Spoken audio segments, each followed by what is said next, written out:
Oke. Nah, sekarang jalannya. Neoplatonik menyarankan boleh pakai jalur filsafat, atau pakai jalur teologi, atau pakai jalur teurgi. Teurgi itu ibadah formal, bisa untuk menuju pada the one. Jadi kalau yang filosofi yang pakai jalan filsafat, itu modenya biasanya apa? Lewat ajaran-ajaran moral kebajikan, virtus. Hasilnya apa? Purifikasi, tazkiyatun nafs, pembersihan jiwa.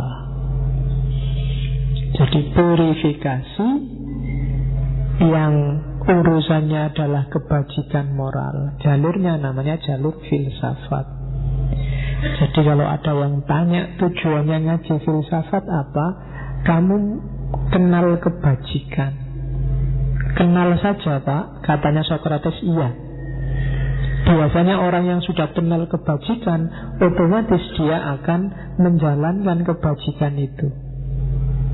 Kalau tidak, dia sendiri yang akan gelisah. Jadi rumusnya Socrates kan gitu.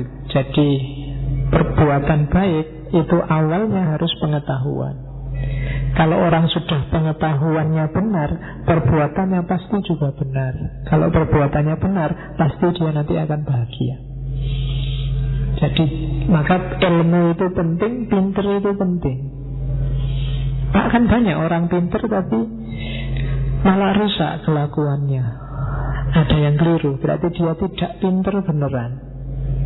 Kenapa nggak pinter beneran? Kalau dia pinter beneran, pasti dia ngerti apa resiko dari rusak yang dia lakukan. Berarti ilmu dia belum nyampe. Orang yang nyampe itu, nek aku korupsi, dampaknya A, B, C, D, E, sengsaranya di sini. Orang yang ngerti kayak gini, nggak mungkin dia berani korupsi. Kalau masih berani, berarti dia sedang menyengsarakan dirinya sendiri, dia sedang bunuh diri. Kalau kamu ngerti betapa besar dampaknya orang curang misalnya, mungkin mending kamu dapat nilai E daripada curang. Tapi karena kamu belum tahu, maka kamu berani curang. Karena ngertimu hanya urusan nilai. Mungkin defisit mentalmu nggak dihitung, urusan muruah kehormatanmu nggak dihitung, urusan banyak yang nggak kamu hitung. Berarti kamu memang belum pinter. Orang pinter pasti virtus, pasti bajik. Jadi orang yang bijaksana pasti juga bajik amalnya. Jalur kayak gini namanya jalur filsafat. Ada jalur kedua. Kalau jalur kedua itu jalur instruction. Mainnya pakai akal, pengetahuan yang sifatnya spiritual. Jalurnya namanya jalur teologi. Jadi teos itu Tuhan, logos itu akal. Jadi agama yang dipikir pakai akal. Jadi spiritual knowledge. Bedanya apa sama filsafat? Kalau filsafat hanya akal yang dipakai. Kalau teologi, akal dipakai untuk memahami ajaran agama, instruksi agama, wahyu. Bedanya sama yang terakhir apa? Yang teurgi. Kalau yang teurgi itu agama saja, akalnya nggak dipakai.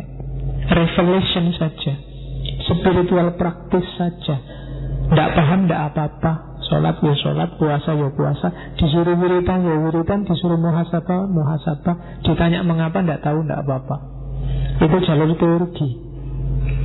Jadi kalau ada orang ngerti ini ibadah, ilmunya nggak dalam, jangan dilecehkan. Karena jalur itu juga bisa bikin orang bersatu dengan Tuhan. Jadi ada yang pakai akal saja, ada yang mix antara akal dan agama, ada yang agama saja. Tiga-tiganya mungkin membawa orang pada Tuhan. Jangan salah, kamu melecehkan orang, Allah sholat terus itu formalitas. Loh, siapa ngerti justru Allah hadir di situ.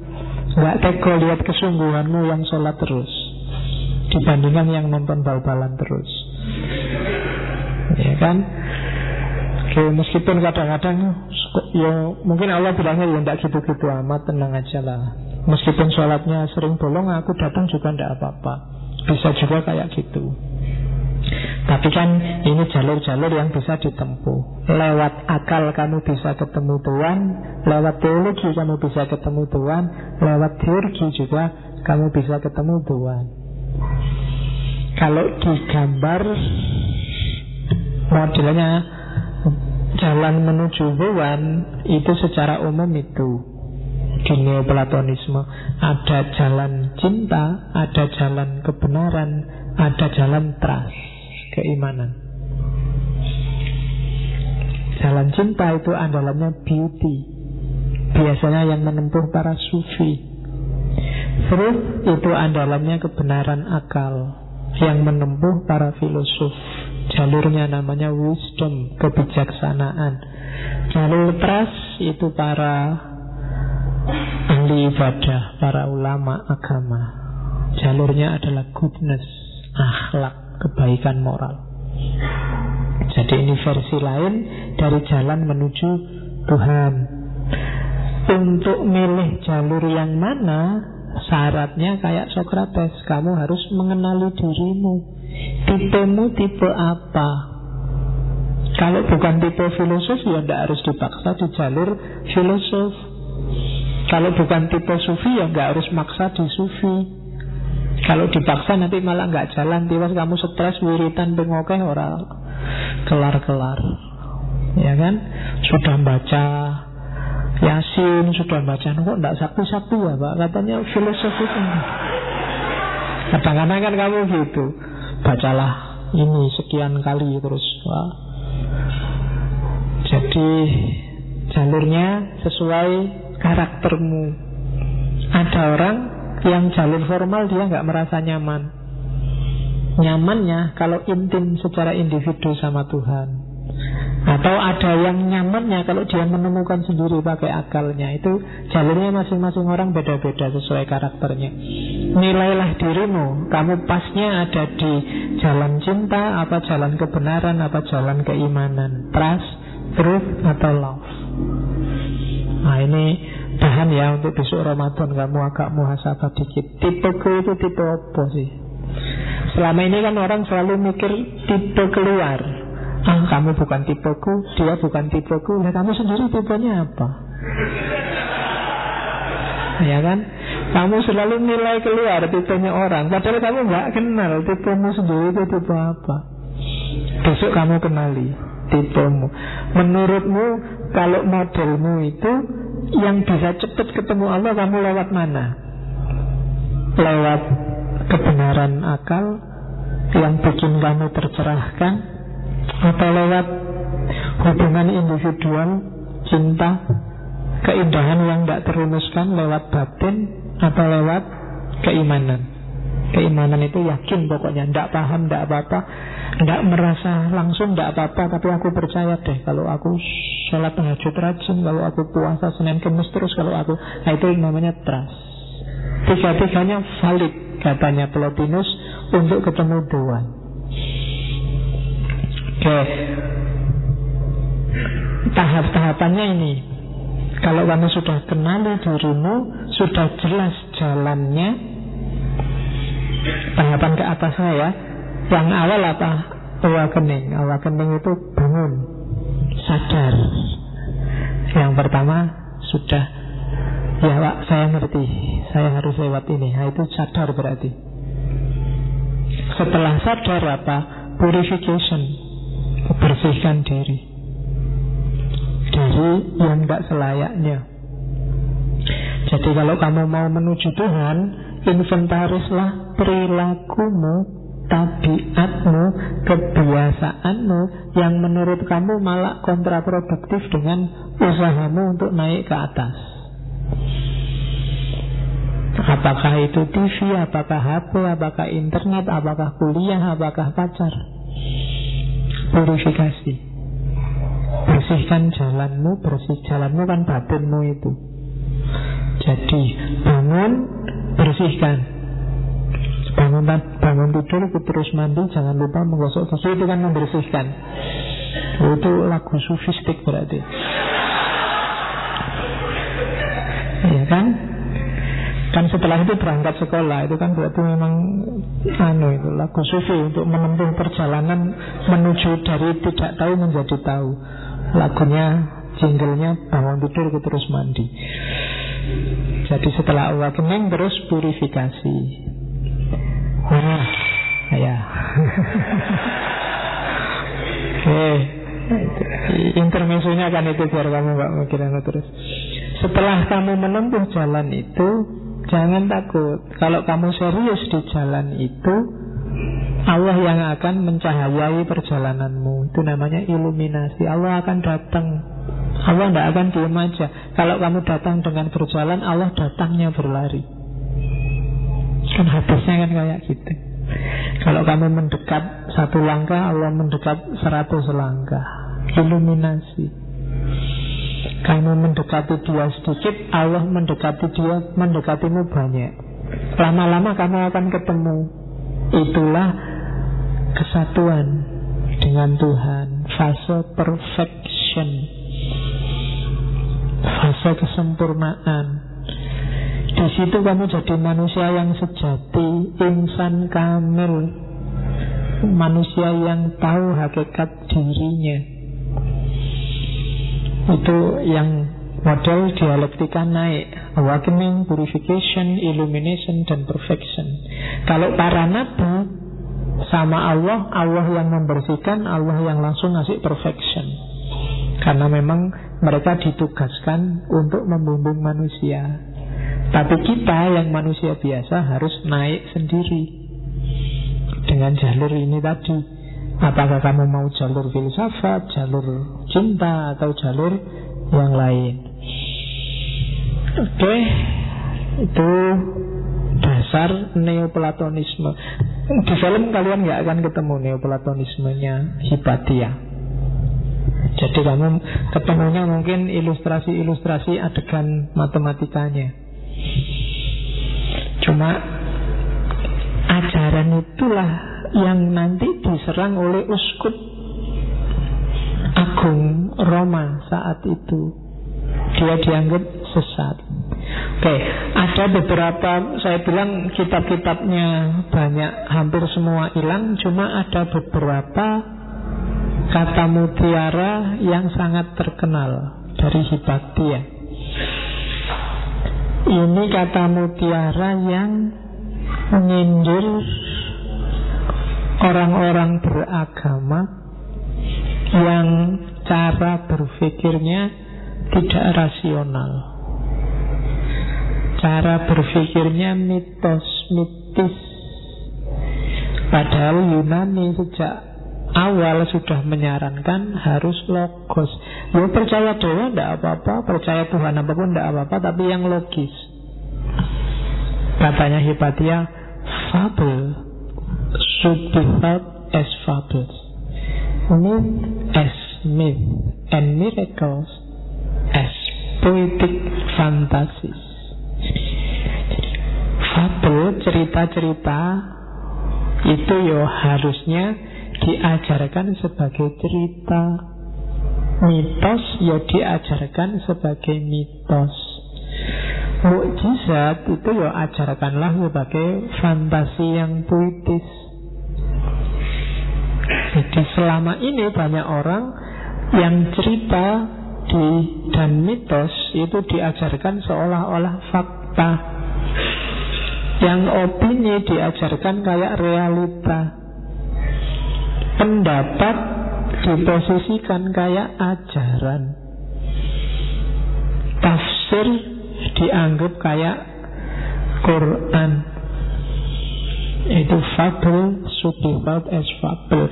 Ya posisikan segalanya sesuai makomnya. To teach superstition as truth is a most terrible thing. Superstisi itu barang-barang hayalan supranatural, tahayul. Jangan diajarkan sebagai kebenaran yang faktual. Karena apa? Itu sangat terrible, sangat bahaya, sangat jelek, sangat mengenaskan. memuaskan. Janganlah, kita harus jujur. The child mind accept and believe them, and only through great pain and perhaps tragedy can he be in after years revealed of truth. Kalau anak-anak itu memang bisa sih mudah menerima yang mitos-mitos. Cuma kalau dibiasakan kayak gini, besok ketika terpaksa harus melihat faktanya, dia akan sakit luar biasa. Karena meninggalkan mitos yang selama ini dia percaya. Mungkin karena ilmunya semakin nambah atau ada tragedi tertentu. Kalau di Kristen misalnya percaya bahwa ada Sinterklas. Oh, seneng ya Sinterklas itu. Kalau mau malam Natal, Santa Clausnya datang ngasih hadiah, padahal hadiah yang ngasih bapaknya, ibunya sendiri. Begitu besar kan ini semacam luka. Ternyata dibohongi itu dulu itu. Tidak enak rasa kayak gini. Ternyata bukan itu aslinya. Nah, kita selama ini banyak main di situ. Sejak kecil kita tidak diajari fable as fable, myth as myth. Itu yang bikin yang fiksi, yang tafsir kamu anggap kenyataan. Islam bagimu, kalau itu Islam itu yang kayak gini ini loh, yang versi apa Islammu, NU apa Muhammadiyah ini loh. Dan itu akan sakit luar biasa ketika kamu besar loh. Ternyata macam-macamnya banyak, nggak cuma dua ini. Ketika kamu nggak siap, terus kamu bilang yang lain sesat berarti. Yang benar pokoknya kayak gini kok, sejak kecil aku belajarnya gini kok. Itu yang terjadi. Kenapa? Karena dulu kamu nggak diajari fable as fable, myth as myth. Dulu mungkin ustadz-ustadzmu nggak bilang, nak, ini salah satu versi yang kita anggap paling baik tentang Islam. Kan nggak gitu ngajarinya. Islam itu gini loh. Dan itu langsung sesuai versinya dia. Nggak ada yang bilang bahwa selain tafsir kayak gini banyak yang lain. Kamu boleh ngerti, boleh enggak, tapi yang jelas ini enggak satu-satunya. Saya nggak yakin ada kayak gitu waktu kecil. Kamu dulu belajar Islam. Itu yang bikin cara kita mikir sekarang agak keras. Kamu selalu nganggap orang lain lebih keras darimu dan kamu toleran. Tapi sebenarnya bodoh wae. Kamu juga keras di pikiranmu sendiri, di ideologimu sendiri. Ideologi saya itu toleran kok Pak. Iya, kamu ideologimu isinya toleran dan kamu keras mempertahankan ideologimu yang toleran itu. Podo wae akhirnya. Ya kan, mereka nuduh kamu sesat kafir, kamu juga nuduh mereka sesat dan kafir. Loh, mereka nuduh duluan, Pak. Iya podo wae. Akhirnya juga sama. Kamu juga ke situ akhirnya. Itu karena sejak kecil kamu nggak dibiasakan fable as fable dan myth as myth. Dulu ustadzmu nggak bilang ini tafsirku dan guru-guruku ya. Kan nggak gitu mesti kan. Pokoknya yang benar itu. Ini juga sangat terkenal. Reserve your right to think, for even to think wrongly is better than not to think at all. Pakailah, manfaatkanlah hakmu untuk mikir. Karena bahkan mikir kok terus keliru itu lebih baik daripada enggak mikir. Ya kan? Ijtihad itu kalau salah dapat 1, kalau benar dapat 2. Nah, itu mungkin terjemahannya di hadis itu. Ya, cuma ini rawahu hubati ya. Jadi gunakanlah hakmu untuk mikir. Kita selama ini agak ngirit sebenarnya untuk mikir. Saya tidak yakin berapa persen keyakinan-keyakinan hidupmu hari ini itu hasilmu mikir. Sebagian besar hasilmu nurut. Pasti kamu, saya setuju ini Pak, menurut ini, menurut itu. Bahkan yang mahasiswa pun ya isone menurut. Coba kamu lihat judul-judul tesis, skripsi, disertasi. Ajaran ini menurut ini. Ajaran ini menurut itu. Selalu menurut. Mahasiswa kok nurutan. Sampai disertasi pun masih menurut. Kapan nggak nurut? Dan kamu nggak pede kalau mikir sendiri dan nggak ada footnote-nya. Yang bimbing juga marah-marah. Mana footnote-nya ngomong? Kalau kamu diuji situ kan nggak berani jawab. Iya Pak. Ya, kalau memang itu pikiranmu sendiri ya gimana saja. Tidak ada footnote-nya Pak. Yang itu hasil saya mikir sendiri. Silahkan diuji apakah itu benar apa salah Pak. Kan gitu. Urusan footnote dan urusan selanjutnya. Kalau saya ngutip ya tak tulis Pak sumbernya. Salah itu kalau sebenarnya bukan pikiranmu nggak kamu tulis biar kelihatan gaya. Kalau memang kamu pikiranmu sendiri ya tidak apa-apa. Misalnya sakbab tidak ada footnote-nya sama sekali Pak. Ini saya mikir sendiri ini Pak. Ya syukur nek iso ngono. Ya kan? Jadi yang penting jangan nurut. Kadang-kadang kamu mikir sendiri kan juga agak nggak berani. Untuk memperkuat pikiranmu biasanya kamu ngutip terusan kan. Ini saya baca di buku ini Pak. Lah emangnya kalau kamu mikir sendiri kenapa kok minta bantuan buku? Kalau memang bisa ya mikirlah. Ya kalau keliru Pak, mending daripada kamu nggak mikir. Nah itu kan rumusnya Hipatia. Kalau kamu mikir itu bisa keliru, bisa benar. Kalau kamu nggak mikir, ya mesti nggak ada hasilnya apa-apa. Betul. Kalau kamu nyari pacar bisa dapat, bisa enggak. Kalau enggak nyari mesti enggak dapat. Ya kan rumusnya itu memang. Kalau kamu belajar bisa pinter, bisa enggak. Kalau enggak belajar ya mesti enggak pinter. Kan cuma begitu rumusnya. Jadi mikirlah. Enggak masalah keliru daripada enggak mikir sama sekali. Oke. Ini kritik juga pada agama formal. All formal dogmatic religions are fallacious and must never be accepted by self-respecting person as final. Semua agama-agama formal dan dogmatik itu falasi. Itu pasti ada kesalahan, pasti ada kekeliruan. Dan jangan pernah diterima sebagai final hanya karena menghormati person, hanya karena dari uskup, hanya karena dari pendeta, hanya karena dari orang yang kamu hormati. Terus kamu terima ajaran itu sebagai benar atau pasti benar.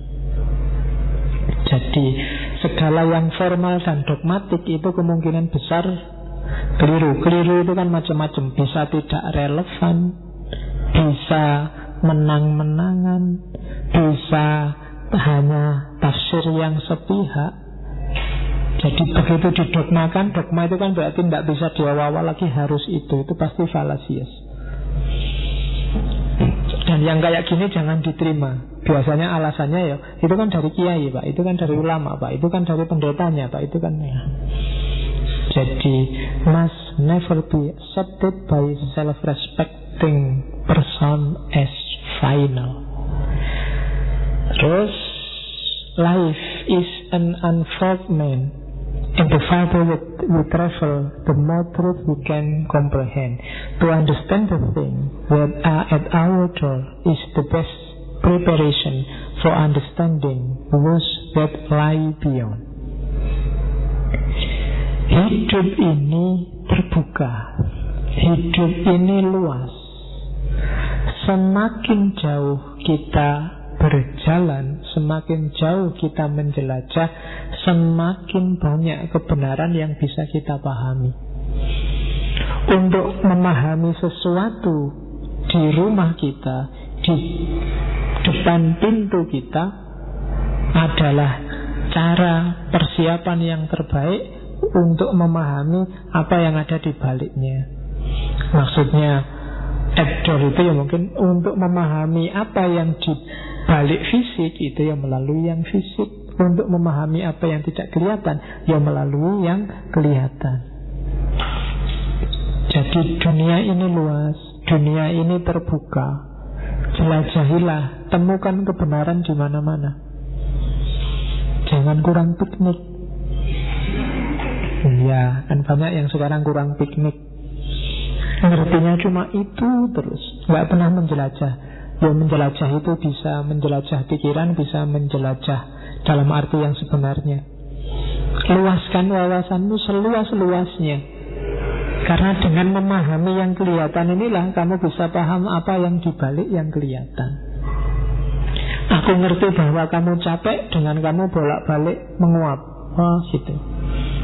Jadi capeknya nggak jelas, aku nggak jelas kamu capek bener apa enggak. Tapi indikasinya kan fisik. Aku ngerti bahwa kamu gatel dengan kamu garuk-garuk. Ya kan? Meskipun aku nggak merasakan gatelnya, tapi kamu garuk-garuk berarti kamu. Aku ngerti bahwa kamu jomblo dengan kamu malam minggu di kamar saja. Itu kan fisik. Dari yang fisik kamu pahami yang dibalik itu. Kalau bahasa ilmu manteknya kan itu kias namanya. Kiasul ghaib ala syahid. Memahami yang tidak kelihatan dengan yang kelihatan. Caranya apa? Piknik lah untuk memahami. Biar wawasanmu tambah. Jangan bulut di situ aja. Ya selama ini ideologimu itu sih. Tapi jangan hanya ngerti itu. Janganlah coba baca-baca, pelajari ideologi lain. Kamu akan kembali ke ideologimu sendiri dengan lebih segar. Oke. Ini juga to rule by favoring the mind through fear of punishment, in another word, is just as base as to use force. To rule, ngatur orang lain, termasuk juga maksa orang lain, by favoring the mind. Dengan apa? Favor itu memaksa, melakukan kekerasan terhadap pikiran, through fear of punishment, melalui ketakutan akan hukuman, in another world, di dunia lain, di surga, di neraka, is just as base as to use force. Itu sama hinanya dengan memaksa secara fisik. Jadi menyuruh orang untuk patuh dengan cara menakut-nakuti, itu bagi Hipatia sama sekali tidak bermartabat. Kamu harus patuh padaku, kalau enggak besok tak suruh. Nah itu kan ancaman namanya. Jadi sifatnya sebenarnya pikiran, enggak fisik, tapi sama hinanya katanya Hipatia kayak ancaman fisik. Kalau kamu juga melakukan sesuatu gara-gara takut ancaman, ya berarti levelmu juga sama rendahnya. Kenapa kamu kok enggak maling? Besok takut ya Pak, masuk neraka. Itu kan maunya gitu kan, maunya Hipatia. Kalau kamu tidak malingnya karena itu ya sebenarnya masih rendah levelmu. Hanya karena takut itu. Berarti kalau nanti ada teori baru, ilmu baru, kayak sesi Jenar kemarin, neraka itu tidak ada, neraka itu di dunia. Berarti kamu, kalau gitu maling tidak apa-apa.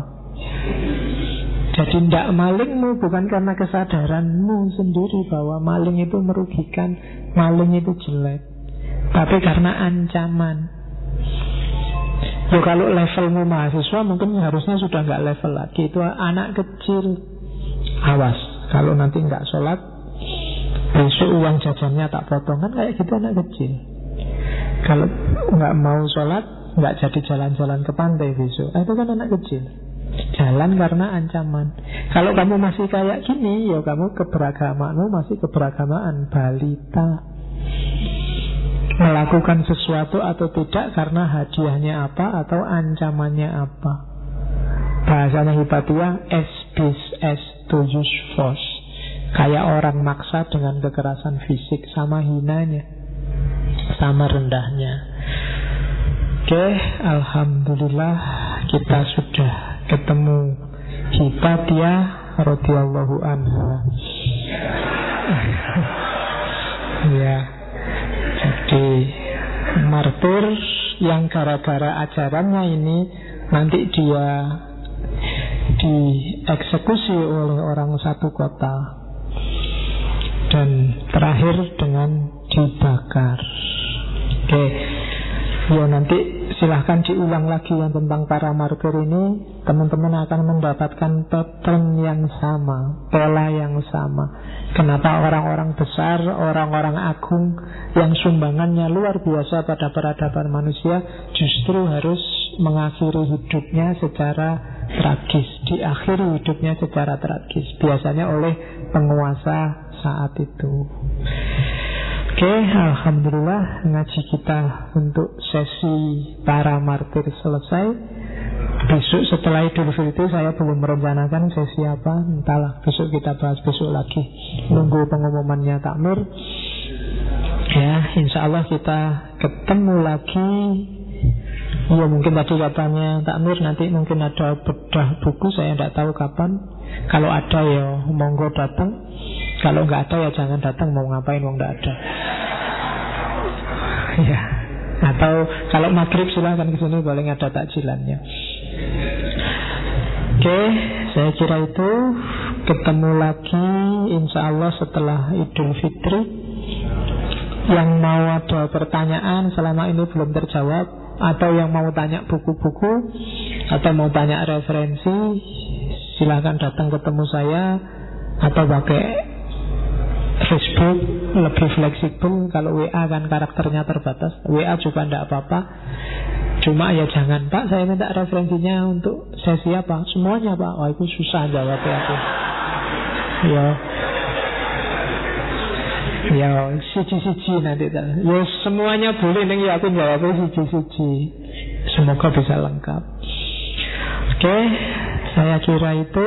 Kurang lebihnya mohon maaf. Wallahu muwaffiq, wallahu a'lam bishawab. Wassalamualaikum warahmatullahi wabarakatuh.